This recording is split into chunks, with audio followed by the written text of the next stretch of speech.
Sigmund Freud was born in the Austrian town of Freiburg on May 6, 1856. When he was 4 years old, his family moved to Vienna, the town where he would live and work for most of the remainder of his life. He received a medical degree in 1881 and became engaged to marry the following year. His marriage produced 6 children, the youngest of whom, Anna, was to herself become a distinguished psychoanalyst. After graduation, Freud promptly set up a private practice and began treating various psychological disorders. Considering himself first and foremost a scientist rather than a doctor, he endeavored to understand the journey of human knowledge and experience.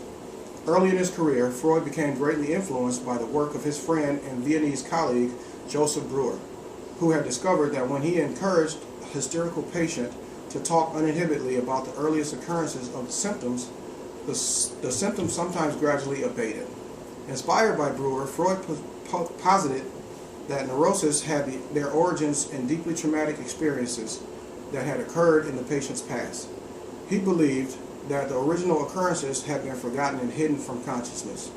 His treatment was to empower his patients to recall the experiences and bring it to the consciousness, and in doing so, confront it both intellectually and emotionally. He believed one could then discharge it and rid oneself of neurotic symptoms. Freud and Breuer published their theories and findings in Studies of Hysteria in 1895. After much work together, Breuer ended the relationship, feeling that Freud placed too much emphasis on the sexual origins of a patient's neurosis and was completely unwilling to consider other viewpoints.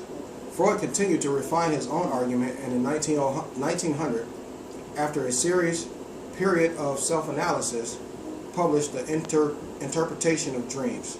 He followed it in 1901 with the Psychopathology of Everyday Life, and in 1905 with 3 essays on the theory of sexuality. The great reverence that was later given to Freud's theories was not in evidence for some years.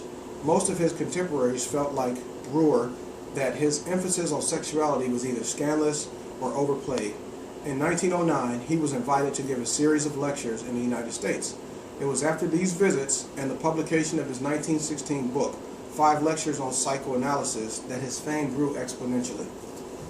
Freud's many theories, including those about psychic energy, the Oedipus complex, and the importance of dreams, were no doubt influenced by other scientific discoveries of his day.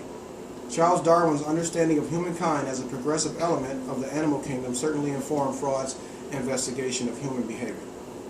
Additionally, the formulation of a new principle by Helmholtz stating that energy in any given physical system is always constant informed Freud's scientific inquiries into the human mind. Freud's work has been both rapturously praised and hotly critiqued, but no one has influenced the science of psychology as intensely as Sigmund Freud. After a life of constant inquiry, he committed suicide after requesting a lethal dose of morphine from his doctor while exiled in England in 1939 following a battle with oral cancer.